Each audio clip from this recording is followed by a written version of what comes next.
নদিয়াপুর গ্রামে একপাশে ছোট্ট একটা ক্লাব ঘর আছে।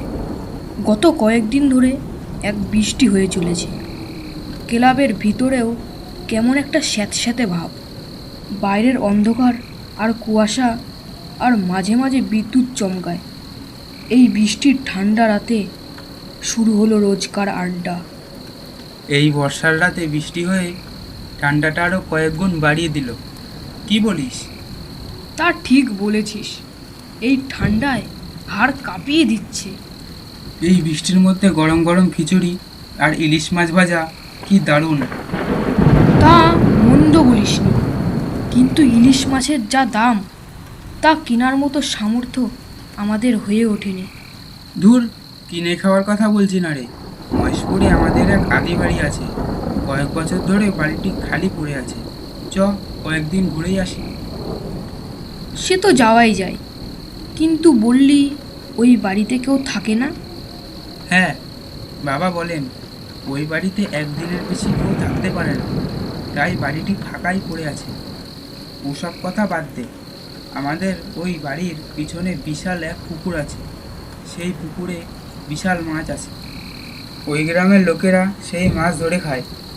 আমরা যাব, দু একদিন ওখানে থেকে মাছ ধরে খাবো। চ, কাল সকাল 9:30টার ট্রেনে রওনা দিই। রাহুলের কথা মতোই ঠিক হলো। দিন দুয়েকের জন্য মহেশপুরে যাওয়া হবে। যেমন কথা তেমন কাজ। পরের দিন সকালে 9:30টার সময় রওনা দিলাম।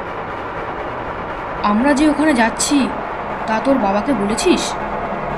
হুম, ফোন করেছিলাম, কিন্তু আমরা যে ওখানে দুদিন থাকবো তা বলিনি।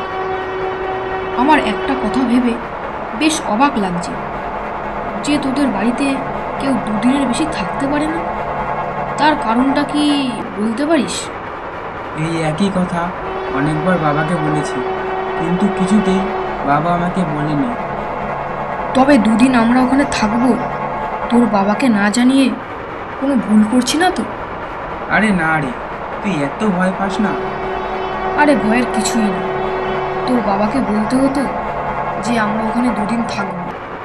আচ্ছা ঠিক আছে, ট্রেন থেকে নেমে না হয় জানিয়ে দেবো কোন। ট্রেন যতই মহেশপুরের দিকে এগোতে লাগে, তত আমার দুশ্চিন্তা বাড়তে লাগলো। মনে হচ্ছে এই 2 দিন ভালো কাটবে না। ট্রেনের জানলা দিয়ে বাইরের দৃশ্য দেখতে লাগলো। কতই না সুন্দর!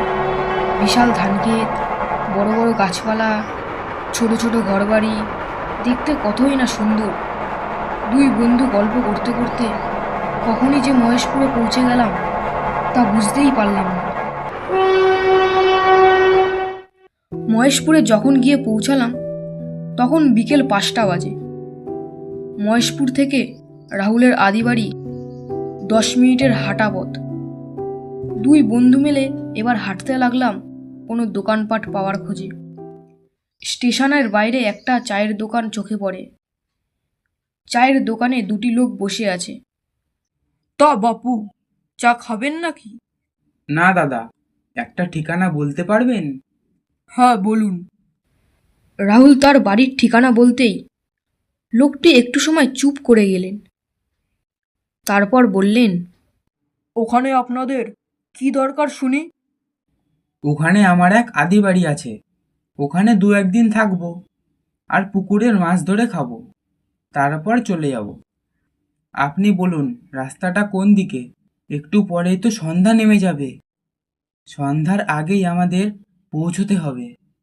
সর্বনাশ! 2-1 দিন আবার থাকবেন? আবার ওই পুকুর দিয়ে? বাপু, যেন না বাপু, ফিরে যান। আমার কথা শুনুন, ফিরে যান। রাত্রে বেলায় ওখানে থাকাটা সুবিধাজনক নয়। যারা যারা ওই বাড়িতে থাকে তাদের সাথে কিছু খারাপ ঘটনা ঘটে। খারাপ ঘটনা বলতে?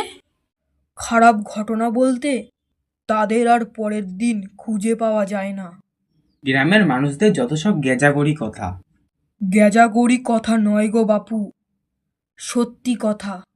ঠিক আছে, আপনি বলুন কোন দিকে যাব, তাহলেই হবে। আপনাকে আর কিছু বলতে হবে না। মন থেকে যখন ঠিক করেই নিয়েছেন, ওই ডান দিকে রাস্তা ধরে 10 মিনিট হাঁটলেই আপনার ঠিকানায় পৌঁছে যাবেন। কি রে, চ। ও হ্যাঁ, চল। আমি আর রাহুল কিছুক্ষণ হাঁটার পর পৌঁছে গেলাম রাহুলের আদি বাড়িতে। বাড়িটার কাছে যখন এসে পৌঁছালাম ততক্ষণে সূর্যমামা পশ্চিমের আকাশে অস্ত গিয়েছে। বাড়িটির দিকে তাকিয়ে দেখলাম এককালে বাড়িটি মনে হয় বেশ সুন্দর ছিল, কিন্তু বাড়িটা আগের মতো এখন আর নেই। বাড়ির বেশ কিছু অংশে বটগাছ তার বাসা করেছে। এই পলাশ, ভিতরে আয়। বাইরে দাঁড়িয়ে এত কি ভাবছিস? আমি রাহুলের কথা মতো ভিতরে গিয়ে বসলাম। আমি বললাম, এই রাহুল, কাকাবাবুকে ফোন করে জানা যে আমরা এখানে 2 দিন থাকবো। ও হ্যাঁ, ভালো কথা মনে করেছিস। দাঁড়া, বাবাকে একটা ফোন করি। হ্যালো। হ্যাঁ বাবা, পৌঁছে গেছি। এখন পৌঁছলি? তাহলে তো বেশি সময় থাকতেও পারবি না। রাত 10টার শেষ ট্রেন না ধরলে যে ফিরতেও পারবি না। না গো বাবা, আমরা তো এখানে 1-2 দিন থাকবো। সে কি, ওখানে যে থাকবি তা তো বলে গেলি না। অবশ্য তোমারই বাড়ি, তুমি থাকতেই পারো, কিন্তু। আরে ওই কিন্তু টিন্তু বাদ দাও তো। এখানে আমাদের পিছনের পুকুরে মাছ ধরে খাবো বলেই তো এলাম। না না, একেবারেই না। একদম ওই পুকুরে ধারে যাবি না। তুই যে মাছ খেতে চাস হরিশ দাদুর বাড়িতে যাবি, উনি তোকে সব মাছ খাওয়াবে। আমি ওনাকে বলে দিচ্ছি। না না, তোমাকে বলতে হবে না। তুমি শুধু বাড়িটা কোন দিকে বলে দাও, আমি চলে যাব। আমাদের বাড়ির উল্টো দিকের বাড়িটাই হরিশ দাদুর বাড়ি। ঠিক আছে বাবা, রাখলাম। আমরা আর কোনো কথা বাড়ালাম না, কিন্তু কাকাবাবুর উত্তেজনা দেখে একটু অবাক হলাম। আচ্ছা রাহুল, কাকাবাবুকে মাছ ধরার কথা বলতে এত ভয় পেয়ে গেল কেন রে? আসলে আমি তো সাঁতার কাটতে পারি না, নিজের একমাত্র ছেলে, বুঝতেই তো পারছিস। যদি মাছ ধরতে গিয়ে পা পিছলে পুকুরে পড়ে যাই, তাই ভয় পাচ্ছিল। আমি দৃষ্টি বেরাই ঘরটির দিকে তাকাতেই আমি চমকে গেলাম। রাহুল আমাকে বলল যে এই বাড়িতে তারা তেমন আসা যাওয়া করে না। তাহলে ঘরটা এত পরিষ্কার কেন? রাহুল, একটা কথা বলবি? কি কথা, বল। তুই আমাকে বললি এই বাড়িতে তোরা তেমন আসা যাওয়া করিস না, কি তাই তো? হ্যাঁ। তাহলে বাড়িটা এত পরিষ্কার কেন? ও, এই কথা। বাবা তখন ফোন করে বলেছিল যে তুই যা মাছ খেতে চাস হরিশ দাতুর বাড়িতে গিয়ে খাবি। আমি বলে দিচ্ছি। হ্যাঁ, বলেছিল তো। ওই হরিশ দাদুই এখন বাড়ির দেখভাল করে। তোকে বলতে ভুলে গিয়েছিলাম। ও আয়, রাত বেশ ভালোই হয়েছে। বাড়ি থেকে মা যেই টিফিনটা দিয়েছে চটপট খেয়ে শুয়ে পড়ি। কালকে সকালে গ্রামটা তো ঘুরে দেখতে হবে। হ্যাঁ চল। সারাদিন ক্লান্তির জন্য রাহুলের মার হাতের বেশ সুস্বাদু খাবার খেয়ে খাটে শুয়ে বালিশে মাথা দিতেই ঘুমিয়ে পড়ি। পরের দিন সকালে রাহুল আর আমি তাদের পুরো বাড়িটা ঘুরলাম এবং তাদের সেই পুকুরের ধারে গেলাম। তারপর রাহুল বলল, আজ রাতেই মাছ ধরবো। বাড়ি থেকে ছিপ সাথে করেই নিয়ে এসছি।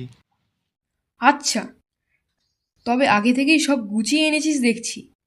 কিন্তু কাকাবাবু তো পুকুরের ধারে আসতে বারণ করেছিল, তা অমান্য করব? ধুর, কিছুই হবে না। আজ রাতেই মাছ ধরবো। মাছগুলো দেখেছিস কি বিরাট বড়। তা মাছ ধরবো না কেন বল? বাড়ি থেকেই তো সিদ্ধান্ত নিয়েছি। এখানে এসে নিজের হাতে মাছ ভাজা আর খিচুড়ি খাবো। ওহ, এই বর্ষার ঠান্ডা রাতে জমে যাবে।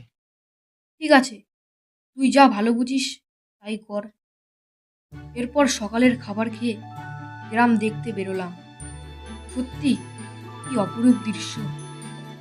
এরই মাঝে রাহুল আর আমি হরিশ দাদুর বাড়িতে গিয়েছিলাম, কিন্তু তিনিও এই বাড়িতে থাকা নিয়ে খুশি হতে পারছেন না। এইভাবেই দিনটা বেশ খুশিতেই কাটলো। কিন্তু এই খুশি বেশিক্ষণের জন্য নয়। দেখতে দেখতে সন্ধ্যা নেমে এলো। এই পলাশ, মাছ ধরবো, চ।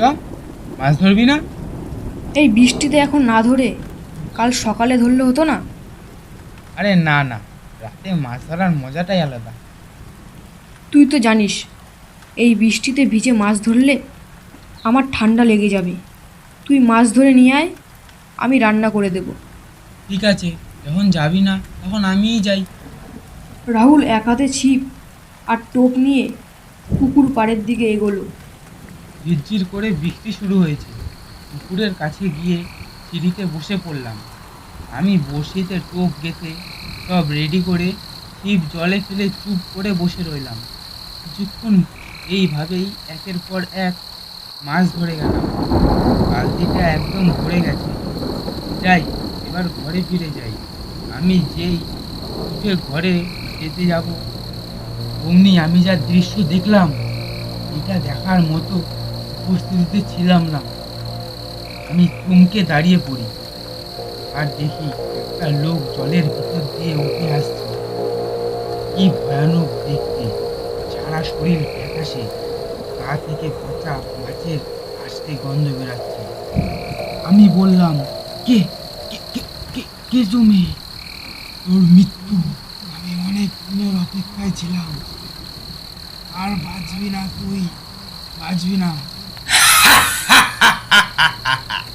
বাঁচা পলাশ, বাঁচা আমাকে। রাহুলের আওয়াজ বলে মনে হলো না? তাহলে ও কি কোনো বিপদে পড়লো? গিয়ে দেখি তো একবার। আমি তাড়াতাড়ি করে পুকুর পাড়ের সামনে গিয়ে যা দৃশ্য দেখলাম তা দেখে আমি থমকে গেলাম।